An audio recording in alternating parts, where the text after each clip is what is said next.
വണ്ടൂരിന്റെ വികസനങ്ങളിൽ മാറ്റത്തിന്റെ വർണ്ണവിസ്മയമൊരുക്കി fun city park. മുതിർന്നവർക്കും കുട്ടികൾക്കും കളിച്ചുല്ലസിക്കാൻ ഇനി മറ്റു പട്ടണങ്ങൾ ആശ്രയിക്കേണ്ടതില്ല. Fun city park, Manalimal bus stand, Wandoor. വനം വകുപ്പിലും ഇടിയന്മാരും. 5 വർഷം മുൻപുണ്ടായ മർദ്ദനം തുറന്നു പറഞ്ഞ് പൊതുപ്രവർത്തകൻ. നിലമ്പൂർ ഇടിവണ്ണ സ്വദേശി ബൈജു ആൻഡ്രൂസ് ആണ് 2020 അകമ്പാടം വനം സ്റ്റേഷനിൽ ക്രൂരമർദ്ദനത്തിനിരയായത്. ബൈജുവിന്റെ കൂടെ കപ്പ കൃഷി നടത്തുകയായിരുന്ന ആളെ മാൻവേട്ടയിൽ അറസ്റ്റ് ചെയ്തപ്പോൾ വിവരമറിയാൻ പോയ ബൈജുവിനെ വനംവകുപ്പിന്റെ ജീപ്പിൽ ബലമായി കയറ്റിക്കൊണ്ടുപോയി അകമ്പാടം വനം സ്റ്റേഷനിൽ കൊണ്ടുപോയി ക്രൂരമായി മർദ്ദിക്കുകയായിരുന്നുവെന്ന് ബൈജു ആൻഡ്രൂസ് പറയുന്നു. തലയ്ക്കുൾപ്പെടെ ക്രൂരമർദ്ദനമാണ് ഏറ്റത്. കോവിഡ് കാലമായതിനാൽ ഓൺലൈനിലൂടെയാണ് മജിസ്ട്രേറ്റ് കാര്യങ്ങൾ ചോദിച്ചറിഞ്ഞത്. മർദ്ദിച്ചിരുന്നോ എന്ന് ചോദിച്ചിരുന്നു. ഭയം മൂലം ഇല്ലെന്ന് മറുപടി നൽകി. മർദ്ദിച്ചതായി മൊഴി നൽകിയാൽ ഇനിയും ക്രൂരമർദ്ദനമുണ്ടാകുമെന്ന് വനപാലകർ മുന്നറിയിപ്പ് നൽകിയതിനാലാണ് അങ്ങനെ പറഞ്ഞത്. മർദ്ദനത്തിൽ ബോധം പോയിരുന്നു. തന്നെ അവർ കൊല്ലുമോ എന്ന ആശങ്കയുമുണ്ടായിരുന്നു. കുന്നംകുളത്തെ പോലീസ് മർദ്ദനം പുറത്തുവന്നപ്പോഴാണ് ഇത് പൊതുസമൂഹത്തോട് പറയണമെന്ന് തീരുമാനിച്ചത്. വനമന്ത്രി, മുഖ്യമന്ത്രി, ഉന്നത വനപാലകർ എന്നിവർക്ക് പരാതി നൽകുമെന്നും ബൈജു ആൻഡ്രൂസ് പറഞ്ഞു. എന്റെ സുഹൃത്തുക്കൾ 2-3 പേര് കൂടി ഞങ്ങൾ കുറച്ച് കപ്പ കൃഷി ചെയ്തിരുന്നു. അപ്പോൾ കപ്പ കൃഷി വനാതിർത്തിയിലായിരുന്നു ചെയ്തിരുന്നത്. എന്നും മൃഗശല്യവും ആനശല്യവും പന്നിശല്യവും മയിലിന്റെ ശല്യവും എല്ലാം കുരങ്ങിന്റെ ശല്യവും എല്ലാം ഉണ്ടായിരുന്നെങ്കിൽ പോലും പടക്കം പൊട്ടിച്ച് മൃഗങ്ങളെയൊക്കെ ഓടിക്കാന്നല്ലാതെ മറ്റു മാർഗങ്ങളൊന്നും നമ്മൾ ഉപയോഗിച്ചിരുന്നില്ല.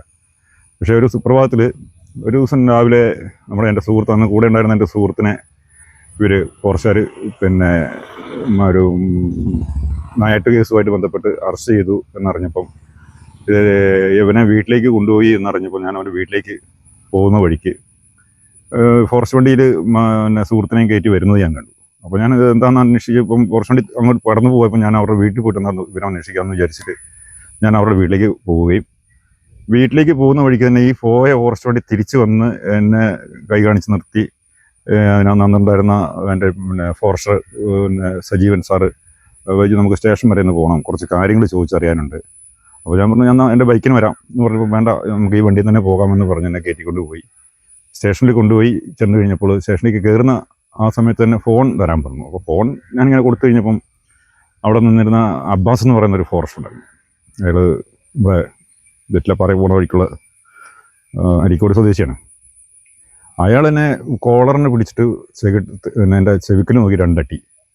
എന്താ അതിൻ്റെ നീ വലിയ ഗുണ്ടയാണോടാ എന്നൊക്കെ ചോദിച്ചിട്ട് ഭയങ്കരമായിട്ട് ഇയാളെ കണ്ടിച്ചു. ഇയാൾ അടിച്ചതുകൂടി അവിടെ ഒരു പോലീസുകാരുണ്ടായിരുന്നു, ജയേഷ് എന്ന് പറഞ്ഞിട്ട്. അന്ന് ഫോറസ്റ്റുകാർക്ക് പ്രൊട്ടക്ഷൻ കൊടുക്കാൻ വേണ്ടിയിട്ട് കോഴിക്കോട് എയർ ക്യാമ്പിൽ നിന്ന് ജയേഷ് എന്ന് പറഞ്ഞ പോലീസുകാരൻ. അന്ന് അയാൾ തലയൊക്കെ മുട്ടടിച്ച് എനിക്ക് ഇപ്പോഴും നല്ല ഓർമ്മയുണ്ട്. അയാളെ എനിക്ക് മാത്രമേ എനിക്ക് പരിചയത്തുള്ളൂ. ബാക്കി ആൾക്കാരെയൊക്കെ എനിക്ക് നല്ല പരിചയമുള്ളൂ. ഞാൻ ഏത് സമയത്തും സ്റ്റേഷനിൽ കയറി ചെല്ലുകയും ഇവിടെയുള്ള ജനങ്ങളുടെ എന്തെങ്കിലും കാര്യത്തുമായിട്ട് ബന്ധപ്പെട്ടുള്ള തർക്കങ്ങളോ അല്ലെങ്കിൽ ഫോറസ്റ്റുമായിട്ട് ബന്ധപ്പെട്ട കാര്യങ്ങൾക്കൊക്കെ സംസാരിക്കാൻ എന്നും ചെന്ന് അവിടുത്തെയുള്ള എല്ലാ ഉദ്യോഗസ്ഥന്മാർക്കും എന്നെ അറിയുകയും ഞാൻ അവിടെ സ്ഥിരമായിട്ട് അവരുമായിട്ട് നല്ല ബന്ധം പുലർത്തുകയും ചെയ്തുകൊണ്ടിരുന്ന വ്യക്തിയാണ്.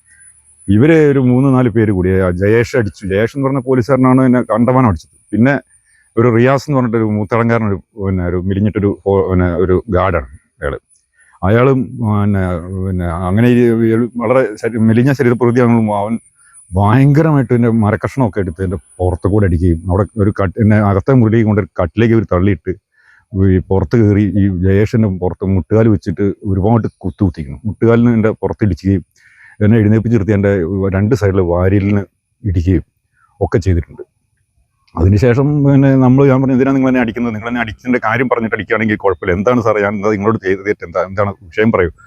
വിഷയമൊക്കെ നിനക്ക് ഞങ്ങൾ പറഞ്ഞുതരാം, നിന്നെ ഞങ്ങൾ ശരിയാക്കിയിട്ടേ ഉള്ളൂ, നിന്നെ ഞങ്ങൾ കൊല്ലുവിടാന്നൊക്കെ പറഞ്ഞ് കുറേ നേരം കഴുത്തിന് കുത്തിപ്പിടിച്ച് ഒക്കെ ചെയ്തിട്ടുണ്ട്. ഈ കൊല്ലംകാരനൊരു എൻ്റെ ഒരു വോളിബോൾ കളിക്കുന്ന ഒരുത്തുണ്ടായിരുന്നു, ഒരു ഗാർഡ്.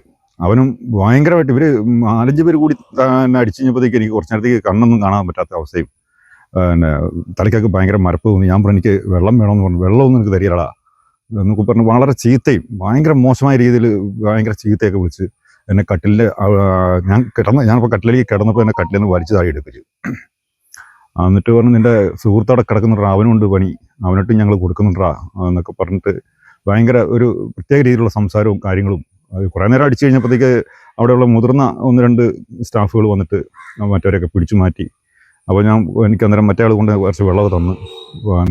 അതിനുശേഷം ഞങ്ങളെ മജിസ്ട്രേറ്റിൻ്റെ മുന്നിൽ ഹാജരാക്കുന്നതിന് പകരം അന്ന് മറ്റേ കൊറോണയുടെ സമയമൊക്കെ ആയതുകൊണ്ട് ഇതിലാണ് ചെയ്തത്, മൊബൈലിൽ കൂടെ കാണിച്ചിട്ടാണ് നമ്മളെ റിമാൻഡ് ചെയ്ത്. എന്നിട്ട് പിന്നെ മെഡിക്കലിന് കൊണ്ടുപോയി. അപ്പോൾ മെഡിക്കലിന് കൊണ്ടുപോയപ്പോൾ ഡോക്ടർ ചോദിച്ചിരുന്നു, നിങ്ങൾ ഇവർ ദേഹോദ്രവം ലഭിച്ചു എന്ന് ചോദിച്ചപ്പോൾ ഇവരങ്ങ് അടുത്ത് നിൽക്കുന്നതുകൊണ്ട് നമുക്കൊന്നും പറയാൻ പറ്റില്ല. കാരണം ഇവർ എന്നോട് പറഞ്ഞു, ഇവിടുന്ന് പോകുമ്പോൾ തന്നെ എന്നെ ഭീഷണിപ്പെടുത്തിയിരുന്നു.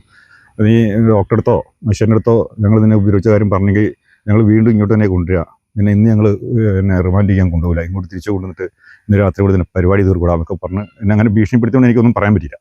പക്ഷേ ഈ കഴിഞ്ഞ ദിവസങ്ങളിലെ കുന്നംകുളത്തെ സംഭവങ്ങളും ബീച്ചിലെ മർദ്ദന കേസും ഒക്കെ വന്നപ്പം ഈ ഞാനന്ന് കൊണ്ട് എനിക്ക് ഏറ്റവും ഉപദ്രവങ്ങൾക്കൊക്കെ ഇവരും ഈ ഇത്രയും എന്നെക്കാളും പ്രായം കുറഞ്ഞ ആൾക്കാരും പിന്നെ ഒക്കെ ഒരു സംഘം ചേർന്ന് ഉദ്യോഗസ്ഥന്മാർക്ക് വനപാലകർക്ക് ഇങ്ങനെ ഒരു മനുഷ്യർ, ഞാൻ പൊതുവായിട്ടുള്ള രംഗങ്ങളിലെല്ലാം ഇവിടെ പിന്നെ പല കാര്യങ്ങളും ഇടപെടുന്ന ആളായതുകൊണ്ടൊക്കെ അങ്ങനെ ഒരു ആളെ എന്നെ മാത്രമല്ല ഇത് എനിക്കങ്ങനെ കിട്ടിയത് കൊണ്ട് ഇവിടുത്തെ സാധാരണക്കാരൻ്റെ അനുഭവം ഉണ്ടാവും എന്നുള്ള ചിന്ത കൊണ്ട് ആണ് ഞാൻ ഈ അഭിമുഖം വരാൻ തയ്യാറായത്. ഭീഷണി ഇവരുടെയൊക്കെ ഒരു പേടിച്ചിട്ടാണ് നമ്മൾ ഇത്രയും നാളും മിണ്ടാതിരുന്നത്. East life Nilambur.